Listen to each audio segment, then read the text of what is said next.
le vote se passe et qu'on décide du rejet ou de ne pas rejeter. Autrement, chacun peut prendre la parole, invoquer le soleil et la lune, reprendre la parole uniquement pour retarder les débats. Cela est apprécié à un moment donné par le président de séance. Et c'est pourquoi j'ai considéré que nous pouvions passer au vote. Le vote a été fait à rejeter la question préalable. Il n'y a pas lieu d'en délibérer plus que cela. Nous passons au débat. Je donne la parole. Le règlement intérieur dit qu'aucun député ne peut prendre la parole sans l'autorisation du président de séance. Je donne la parole à l'honorable Guy Marius Sagna pour 5 minutes. Allô, allô, allô. Tout le monde m'entend? Est-ce que tout le monde m'entend? Monsieur le Président de l'Assemblée nationale du Sénégal, samay mbokk député, Monsieur le ministre, askanu Sénégal nuyu naa leen. Dafa amoon. Non, je ne peux pas bouffanter avec lui.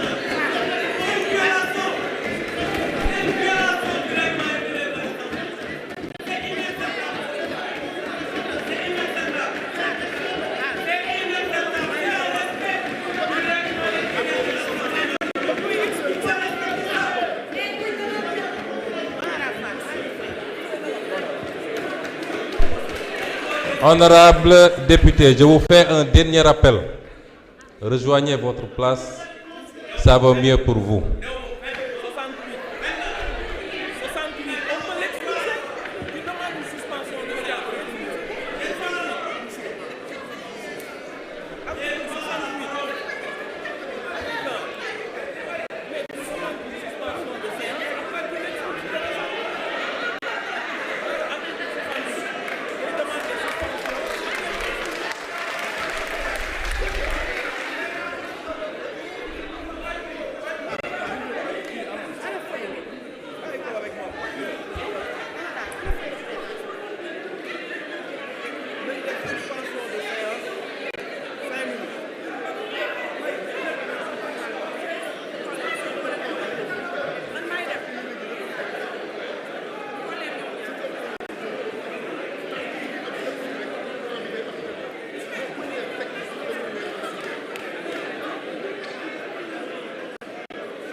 day demander session suspension après mu def ko expulsion temporaire dootu dugg ak du dugg ci émission.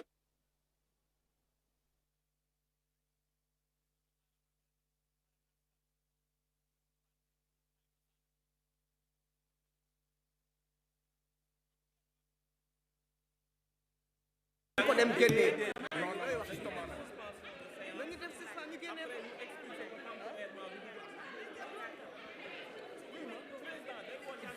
De la violence. Non, non, il faut le sortir. Mais non, non. mais déedéet bu ngeen ko may non non.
Je demande à tous les députés de rejoindre leur place.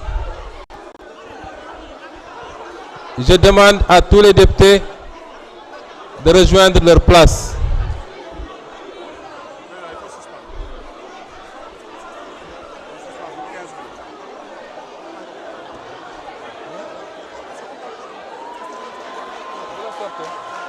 Je demande à tous les députés, vous les députés, Marème, rejoignez vos places.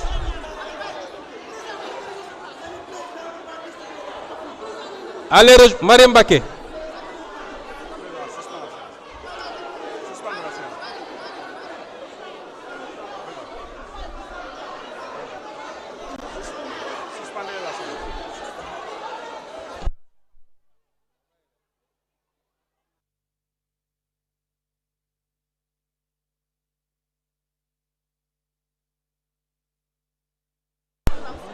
Je demande à tous les députés de PASTEF de rejoindre leur place.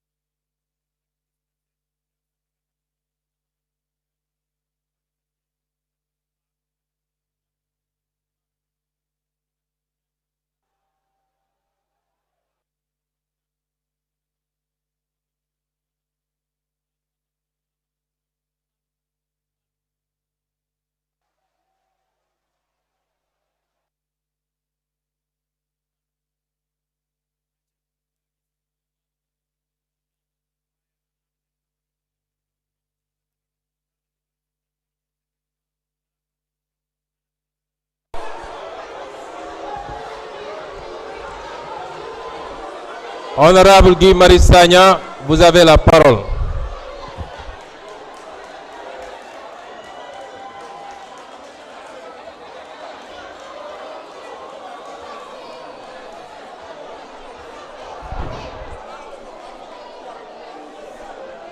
Vous remplacez le micro.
Chers collègues, nous poursuivons la séance.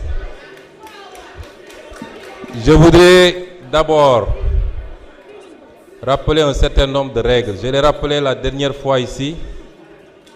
Cette assemblée est sous l'autorité de son président, qui se trouve être le président de séance. Aucun député, en violation du règlement intérieur, n'imposera sa volonté à l'Assemblée. Mais je tiens à dire également, et pour les députés qui sont du groupe parlementaire de PASTEF, des consignes très claires ont été données et vous les avez violées. Il ne relève pas à un député de régler ces questions. Le président de l'Assemblée signe une réquisition et la police de l'Assemblée fait le travail. Et c'est déplorable que des députés de PASTEF se soient déplacés pour venir ici essayer de régler le problème eux-mêmes. Un parti doit avoir une discipline et on avait donné des instructions très claires. Nous poursuivons donc les débats. La parole est à l'honorable député Guy Marius Sagna.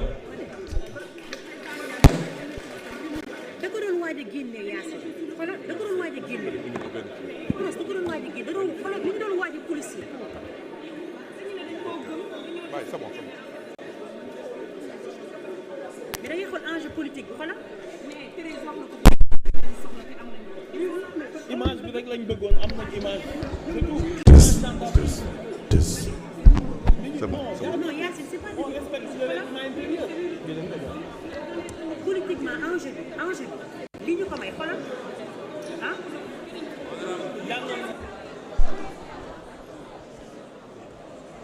Honorable Guy, vous avez la parole. Je voulais aussi rappeler à l'attention du représentant du gouvernement. Nous sommes dans l'enceinte du Parlement.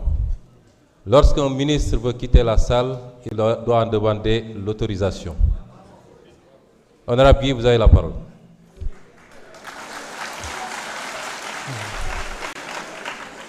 Monsieur le Président de l'Assemblée nationale, Messieurs les ministres de la Justice et des Relations avec les institutions, samay mbokk député askanu Sénégal nuyu naa leen.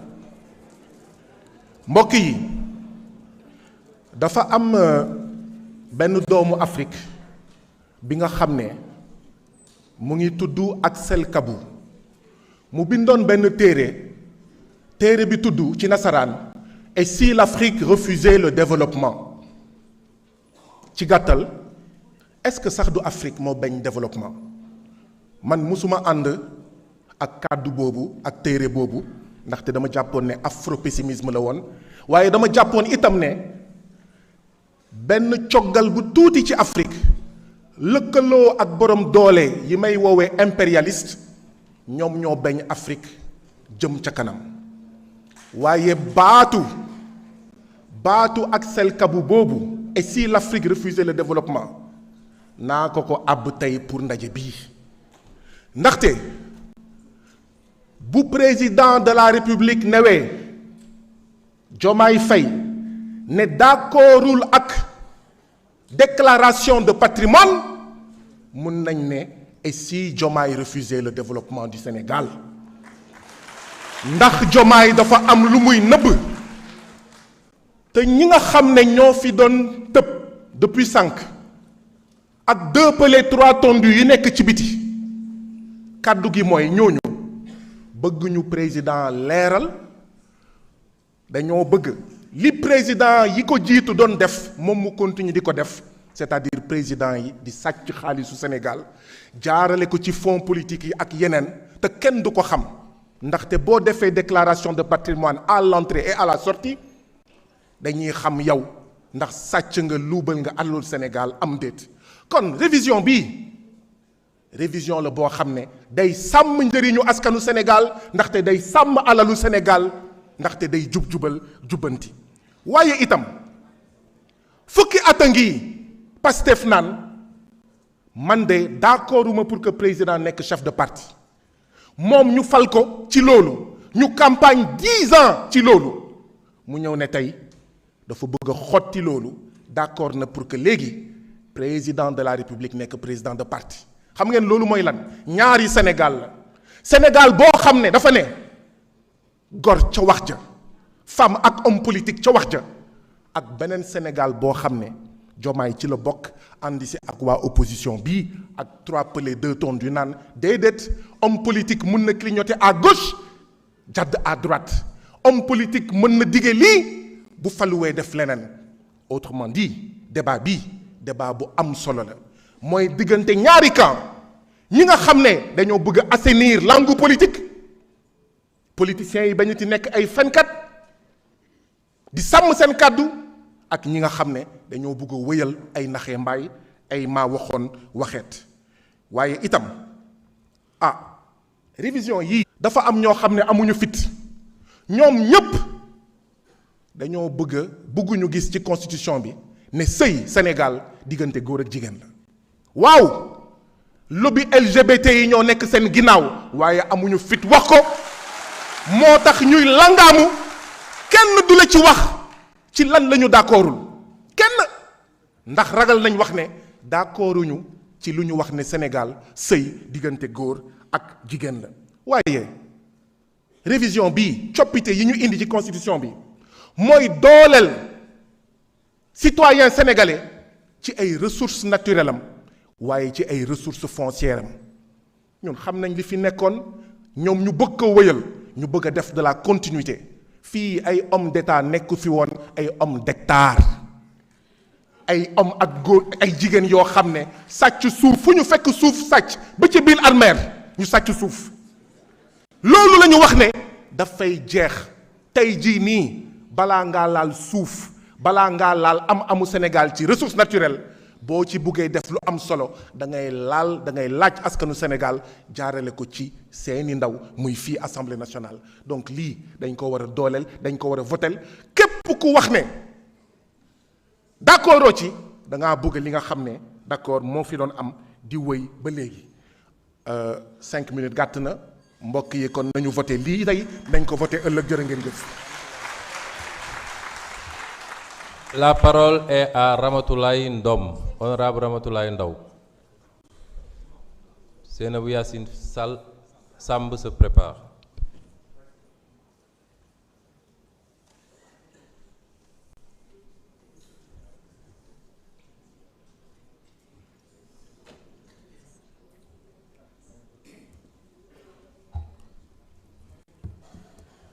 auzu billahi min sheytaani rajim bismillahi rahmaani rahim asalaamaaleykum wa rahmatullah président maa ngi lay nuyu di la jaajëfal di nuyu ministre bi ak say collaborateur di nuyu sama collègue député yi di nuyu askanu Sénégal bii nekk ci kaw ñëw taxaw fas yéene déglu askan bi ngeen xam ni yéen a leen fal tey muy ñun député yi toog maa ngi leen di nuyu président may fàttaliwaat askanu Sénégal ne fukki at ak ñaar yi ngeen ñu fal fukki at ak ñaar yi ñuy xeex ñun waa PASTEF pour jëlee fi système bi yéen askan bi ngeen wóoluñu yónni ñu yaakaar ñu nekkal leen fi tey nag ñu ñëw taxaw di jëmmal loolu tey nag mu doon bés bu spécial ci sénégalais yi bés bu am solo ñu ñëw indi ay coppite ci réforme bi ñu war a tëggaat suñu constitution di remercier nag député yi nga xam ni ñoo porté proposition de loi bi ñu ngi leen di féliciter di leen jaajëfal yéen ñëpp di leen wax gàcce ngalaama lii la askanu Sénégal doon xaar ci yéen. monsieur le ministre maa ngi lay nuyu de passage monsieur le ministre ñëw nañ commission di liggéey may féliciter Maître Tall sama goro président commission nga liggéey fa liggéey bu mucc ayib.